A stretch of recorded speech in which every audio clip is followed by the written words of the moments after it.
서울 외곽의 오래된 아파트 단지 그곳에서 박순자 씨는 홀로 살아가고 있었습니다. 67의 나이였죠.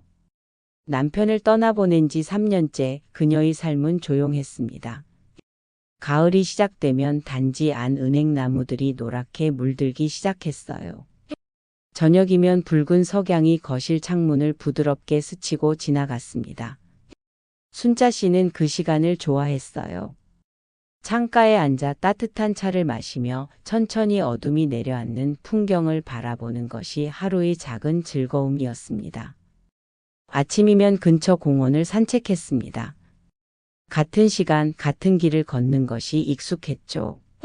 가끔 만나는 이웃들과 가벼운 인사를 나누고 점심 무렵엔 친구 영숙과 전화 통화를 했어요. 저녁엔 좋아하는 드라마를 보거나 책을 읽었습니다. 특별한 일은 없었지만 평화로웠습니다. 남편이 떠난 후 처음 맞이한 고요함이었지만 이제는 그 고요함이 편안하게 느껴졌어요. 혼자만의 시간, 누구에게도 방해받지 않는 자유. 그것이 순자 씨의 일상이었습니다. 목요일 오후엔 동네 도서관에 갔고 금요일 저녁엔 장을 봤습니다. 토요일 아침엔 집안 청소를 하고 일요일엔 교회에 다녀왔죠. 작지만 규칙적인 루틴이 순자 씨의 삶을 지탱하고 있었습니다. 창밖으로 보이는 은행나무 잎이 바람에 살랑거렸습니다. 가을 햇살이 따스했어요.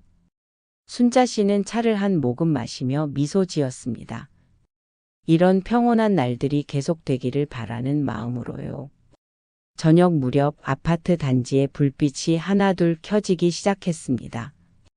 각자의 집에서 각자의 저녁을 준비하는 소리들이 희미하게 들려왔어요. 순자 씨도 저녁 준비를 시작했습니다. 혼자 먹기엔 조금 쓸쓸하지만 그래도 괜찮았습니다.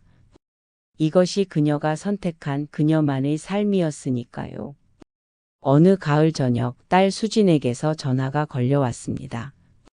순자 씨는 설거지를 마치고 막 소파에 앉으려던 참이었어요. 엄마, 나 다음 달부터 복직해야 해요. 수진의 목소리엔 피곤함이 묻어났습니다. 출산 후 육아휴직을 마치고 직장에 복귀해야 하는데 문제가 생겼다는 거였죠. 어린이집 대기 순번이 아직 한참 남았대요. 서연이를 맡길 곳이 없어서요. 순자 씨는 전화기를 귀에 댄 채 창밖을 바라봤습니다. 석양이 지고 있었어요. 수지는 잠시 망설이다가 조심스럽게 말을 이었습니다. 엄마, 어린이집 대기번호가 아직이라 그러는데 잠깐만 도와주시면 안 될까요? 정말 잠깐만요. 남편 태호도 업무가 많아서 맞벌이 부부로서 육아 부담이 너무 크다고 했습니다. 수진의 목소리엔 간절함이 배어 있었어요. 순자 씨는 망설이지 않았습니다.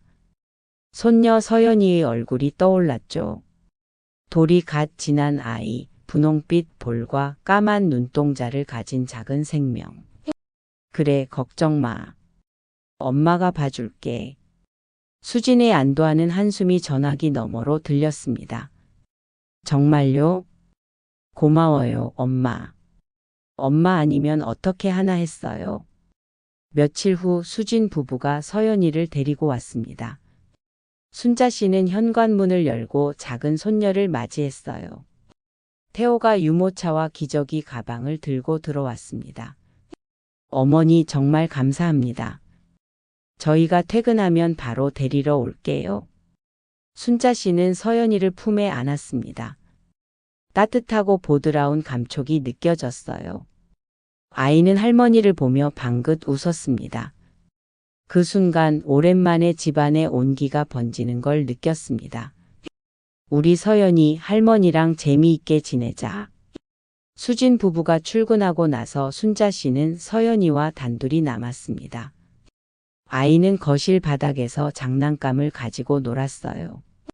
까르르 웃는 소리가 조용했던 집안을 채웠습니다. 순자 씨는 아이를 바라보며 미소 지었습니다. 외롭지 않을 것 같았어요. 누군가를 돌본다는 것, 필요한 사람이 된다는 것. 그것이 나쁘지 않게 느껴졌습니다. 창밖으론 가을 햇살이 쏟아지고 있었습니다. 은행잎이 바람에 살랑거렸어요. 새로운 시작 같았습니다. 봄이 지나고 여름이 왔습니다. 처음엔 일주일에 사흘 정도만 봐주면 된다던 말은 어느새 매일이 되어 있었어요. 잠깐만이라던 시간은 몇 달째 이어지고 있었습니다. 순자 씨의 하루는 완전히 달라져 있었습니다. 아침 6시면 일어나 서연이를 맞을 준비를 했어요.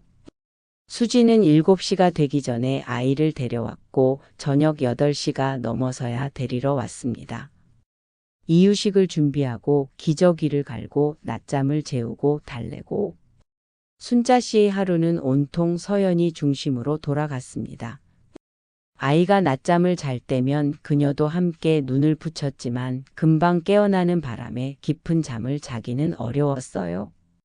목요일 오후 도서관 가는 일은 이제 먼 일이 되었습니다. 친구 영숙과의 전화도 뜸해졌어요.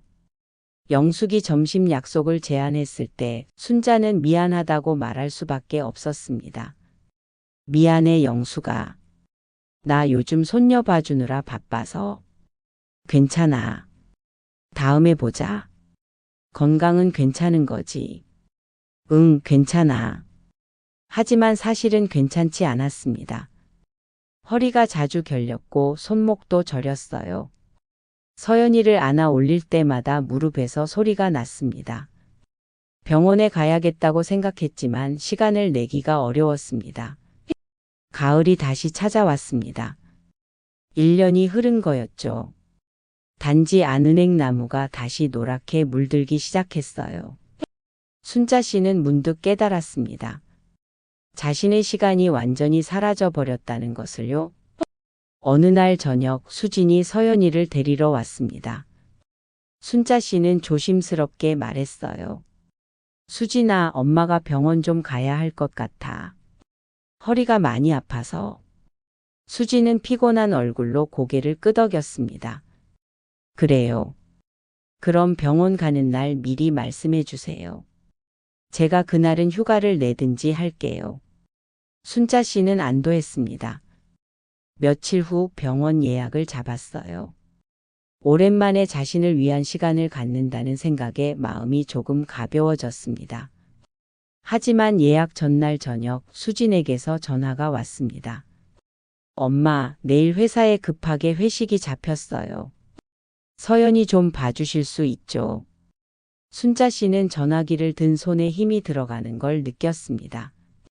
수진아, 내일은 병원 가는 날이라고 말했잖니? 잠시 정적이 흘렀습니다. 수진의 목소리가 들려왔어요. 엄마, 저도 정말 어쩔 수 없는 상황이에요.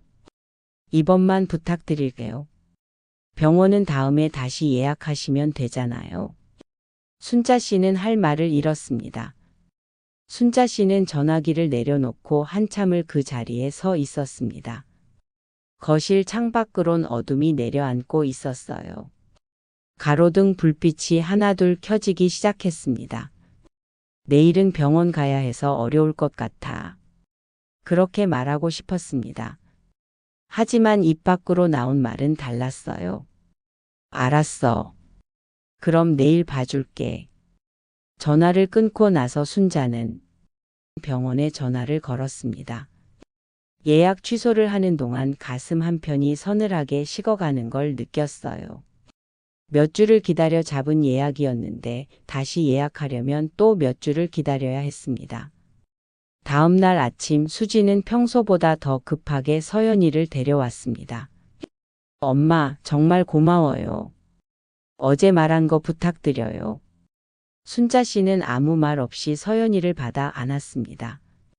수지는 서둘러 현관문을 나섰어요. 순자는 작은 손녀를 안고 창가에 섰습니다. 은행잎이 바람에 흩날리고 있었어요. 서연이는 할머니 품에서 까르르 웃었습니다.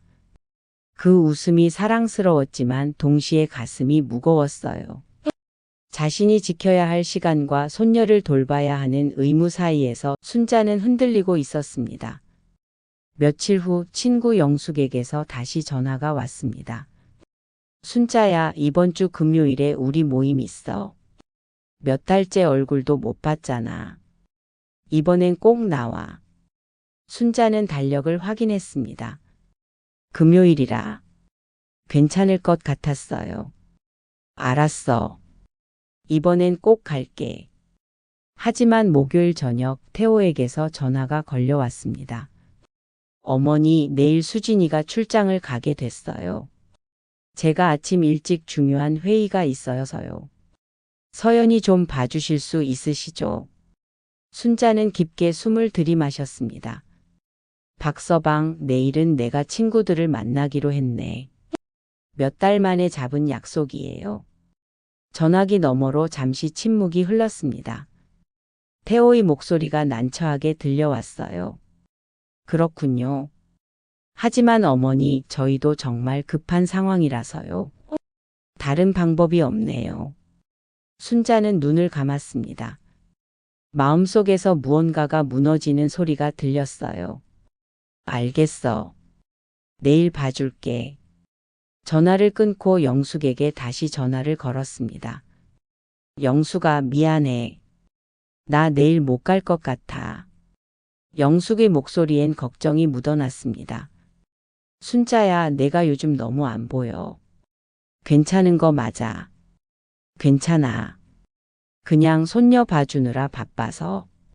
하지만 순자는 알고 있었습니다. 괜찮지 않다는 것을요. 가을이 깊어지던 어느 금요일 저녁, 수진 부부가 함께 서연이를 데리러 왔습니다. 두 사람의 표정이 평소와 달리 밝아 보였어요. 엄마, 다음 주 주말에 시부모님이랑 여행 가기로 했어요. 이틀 정도 갈 건데 서연이 좀 맡아주실 수 있죠? 순자는 잠시 망설였습니다. 주말 이틀이면 금요일 저녁부터 일요일 저녁까지였어요. 하지만 수진의 기대에 찬 눈빛을 보니 거절하기가 어려웠습니다. 그래. 잘 다녀와. 정말요? 고마워요, 엄마. 시부모님이랑 오래간만에 가는 여행이라 정말 기대되거든요. 태호도 환하게 웃으며 고개를 숙였습니다. 어머니, 감사합니다. 저희 정말 오랜만에 쉬는 거예요. 다음 주 금요일 수진 부부는 산뜻하게 차려입고 나타났습니다. 트렁크엔 여행 가방이 실려 있었어요. 태호의 부모님도 함께였습니다. 시어머니가 순자 씨에게 가볍게 인사했습니다. 서연이 잘 부탁드려요. 우리 며느리 일 때문에 늘 고생이 많으시죠? 수진은 서연이를 순자 씨에게 건네며 말했습니다. 엄마, 이틀만 부탁드려요. 서연이 잘 부탁드릴게요. 태호가 차 문을 열며 환하게 웃었습니다. 그럼 다녀올게요. 단풍 구경 정말 기대돼요. 차가 출발했습니다. 순자는 서연이를 안고 현관 앞에 서서 떠나는 차를 바라봤어요. 네 사람의 웃음소리가 멀어져 갔습니다. 노란 은행잎이 바람에 흩날려 떨어졌습니다. 문득 이런 생각이 들었습니다. 저 사람들은 함께 여행을 가는데 나는 왜 여기 남아 있는 걸까? 손녀를 사랑하지만 내 시간은 왜 항상 뒤로 밀리는 걸까? 순자는 천천히 집 안으로 들어왔습니다. 거실은 조용했어요. 서연이가 바닥에서 장난감을 가지고 놀기 시작했습니다. 순자는 소파에 앉아 창밖을 바라봤습니다. 저녁 무렵 붉은 석양이 창문을 물들였습니다. 아파트 단지의 가로등이 하나둘 켜지기 시작했어요. 사람들은 각자의 집으로 돌아가고 가족들과 저녁을 먹고 주말을 준비하고 있었습니다. 순자는 서연이에게 저녁을 먹이고 목욕을 시켰습니다. 아이를 재우고 나서야 거실에 다시 앉을 수 있었어요. 텔레비전도 켜지 않은 채 그저 조용히 앉아 있었습니다. 창밖 은행나무가 바람에 흔들렸습니다. 가을 공기가 점점 차갑게 식어가고 있었어요. 순자는 깊은 한숨을 내쉬었습니다. 손녀와 함께 보내는 시간이 소중하지만 동시에 자신의 삶이 어디론가 사라지고 있다는 걸 느꼈습니다. 일요일 저녁 수진 부부가 돌아왔습니다. 두 사람은 여행 이야기로 들떠 있었어요. 태호가 핸드폰을 꺼내 사진을 보여주었습니다. 어머니, 단풍이 정말 예뻤어요. 사진 좀 보세요. 순자는 미소를 지으며 사진을 봤습니다. 붉게 물든 산, 활짝 웃고 있는 수진과 태호, 그리고 시부모님. 그들의 행복한 모습이 화면 가득 담겨 있었어요. 좋았겠구나. 수진이 서연이를 안아 올리며 말했습니다. 엄마, 정말 고마웠어요. 덕분에 오랜만에 잘 쉬었어요. 그들이 떠나고 나서 순자는 거울 앞에 섰습니다. 거울 속 자신의 얼굴이 낯설게 느껴졌어요. 피곤함이 역력했고 눈가의 주름이 더 깊어진 것 같았습니다. 이번엔 꼭 병원에 가야겠다고 다짐했습니다. 월요일 아침 순자는 병원에 전화를 걸어 다음 주 화요일로 예약을 잡았어요. 이번엔 미리 수진에게도 말해 두었습니다. 수진아, 엄마 다음 주 화요일에 병원 가기로 했어. 그날은 서연이 못 봐줘. 알았어요, 엄마. 제가 그날은 재택근무 신청할게요. 순자는 안도했습니다. 드디어 자신을 위한 시간을 가질 수 있을 것 같았어요. 하지만 화요일 아침 7시 태호에게서 전화가 걸려왔습니다. 어머니, 죄송한데요. 오늘 수진이가 갑자기 회사에 나가야 한대요. 중요한 프레젠테이션이 잡혔다고. 서연이 좀 봐주실 수 있으실까요? 순자는 침대에서 일어나 앉았습니다. 병원 가는 날이라고 미리 말했던 게 기억났어요. 박서방, 자네 오늘 내가 병원 간다고 말하지 않았나? 예약도 이미 해놨네. 전화기 너머로 잠시 침묵이 흘렀습니다. 태호는 난처한 듯 말을 이었어요. 아, 그러시구나. 그런데 어머니, 저도 오늘 아침 일찍 중요한 미팅이 있어서요. 정말 어쩔 수가 없네요. 수진이도 이 프레젠테이션 때문에 몇 주째 준비했거든요. 순자는 창밖을 바라봤습니다. 해가 막 떠오르고 있었어요.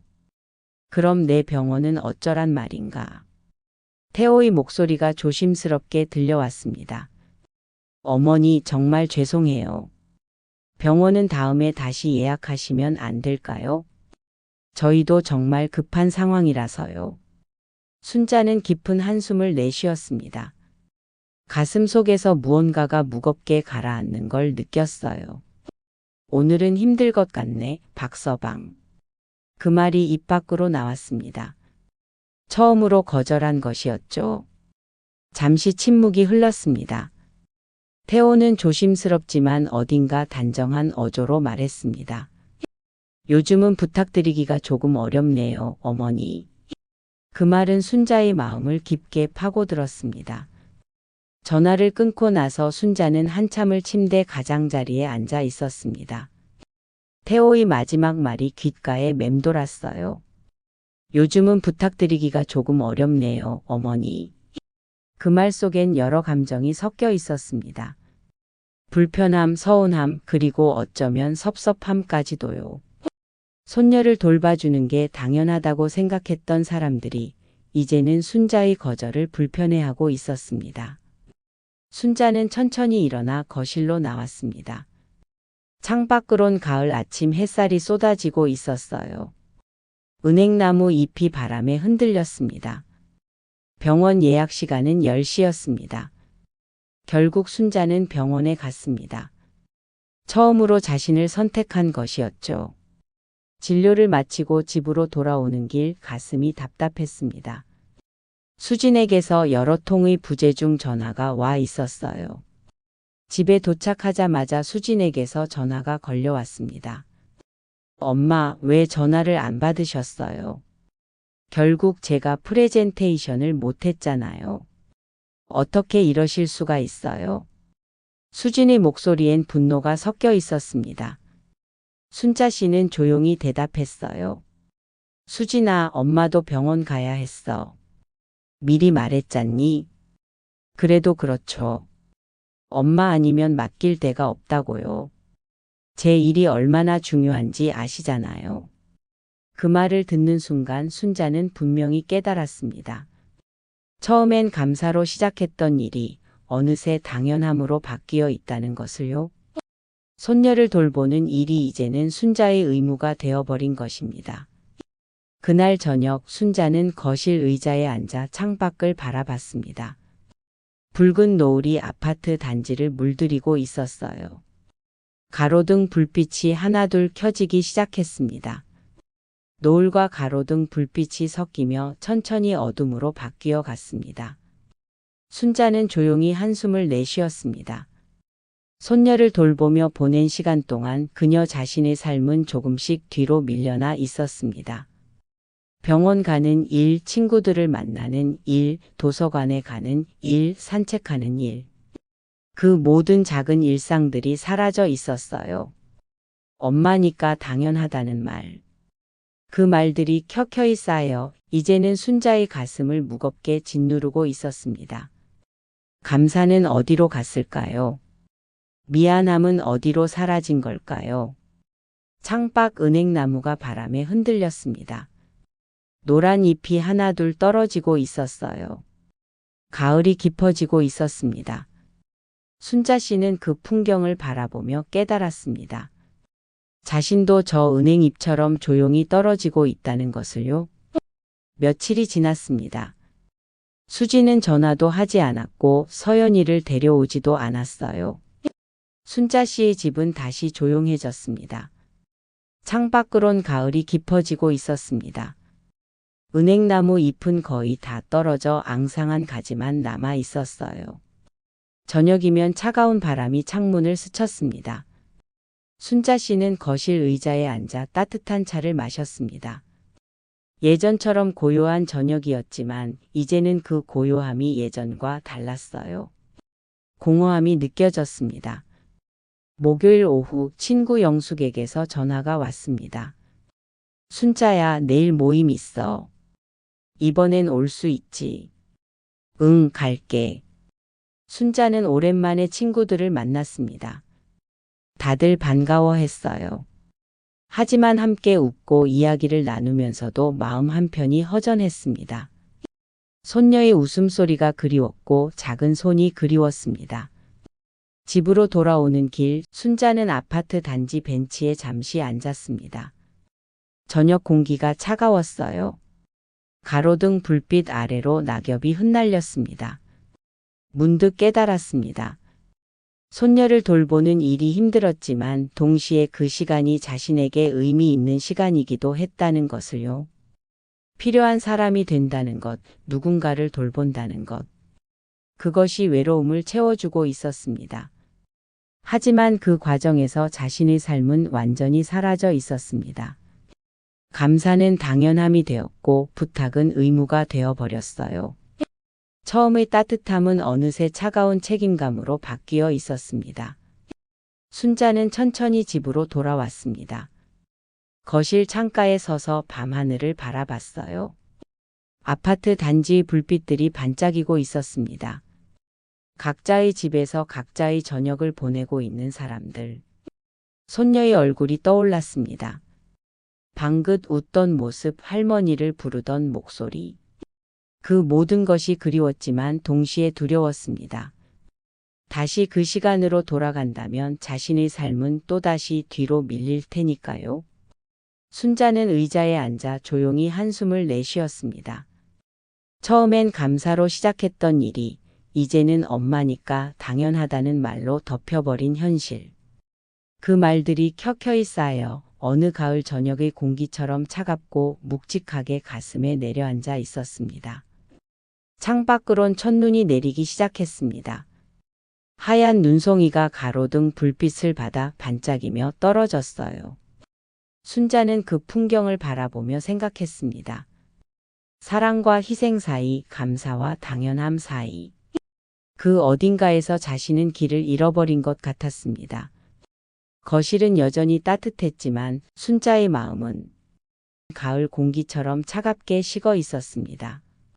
가을이 지나고 겨울이 찾아왔습니다. 오늘 영상 어떠셨나요? 사랑은 때로 희생을 요구합니다. 하지만 그 희생이 당연함이 될 때, 감사가 의무로 바뀔 때, 우리는 무언가 소중한 것을 잃어버리게 됩니다. 엄마니까, 할머니니까 당연하다고 생각했던 그 말들. 그 말 속에서 한 사람의 삶이 조용히 사라지고 있었습니다. 순자는 손녀를 사랑했습니다. 하지만 그 사랑 속에서 자신을 잃어가고 있었습니다. 우리는 묻습니다. 가족에 대한 사랑과 자신의 삶 사이에서 우리는 어떤 선택을 해야 할까요? 누군가의 희생을 당연하게 여기고 있지는 않은가요? 감사의 마음을, 미안함의 마음을 우리는 언제 잃어버린 걸까요? 이 가을 누군가의 희생 위에 서 있는 우리의 일상을 돌아봅니다. 그리고 조용히 묻습니다. 당신의 곁에 있는 누군가는 지금 괜찮은가요? 오늘도 영상 시청해 주셔서 감사합니다. 좋아요와 구독은 채널에 많은 힘이 됩니다. 감사합니다.